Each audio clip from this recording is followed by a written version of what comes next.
بیٹا جلدی کرو، 1 گھنٹے بعد میں تمہیں کھا جاؤں گا، تم مر جاؤ گے۔ یہ جملہ میرے بھائی نے اپنے بیٹے سے کہا۔ یہ بات سن کر میں چونکا، مگر بچے کا جواب سن کر خاموش سا ہو گیا۔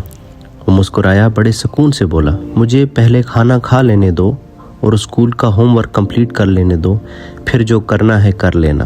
یہ کہہ کر وہ ہنستے ہوئے بھاگ گیا اور اپنے کام میں مصروف ہو گیا جیسے کچھ ہوا ہی نہ ہو۔ میں یہ سب دیکھ اور سن رہا تھا۔ مجھے اچانک احساس ہوا کہ اس بچے کی خواہشیں کتنی سادہ اور محدود ہیں۔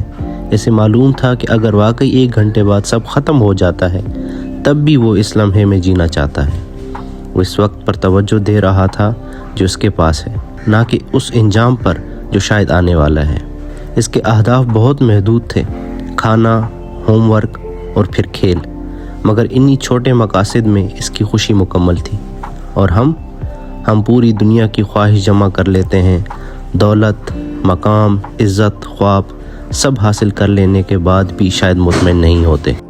بہت سے لوگ وہ سب پا چکے ہیں جس کی کبھی دعا کیا کرتے تھے، مگر آج بھی دل خالی ہیں، آنکھیں بے سکون ہیں اور روح تھکی ہوئی۔ وہ بچہ ہمیں یہ سکھا گیا کہ خوشی خواہشوں کی کثرت میں نہیں بلکہ لمحے کی قدر میں ہے۔ زندگی لمبی ہو یا مختصر، اصل سوال یہ نہیں کہ ہمارے پاس کتنا وقت ہے، بلکہ یہ ہے کہ ہم اس وقت میں کیا کر رہے ہیں۔ بچہ ہنستا رہا، کھیلتا رہا، جیتا رہا، اور میں سوچتا رہا کہ شاید زندگی کا سب سے بڑا فلسفہ ہمیں اکثر وہی سکھا جاتے ہیں جنہیں ہم چھوٹا کہتے ہیں۔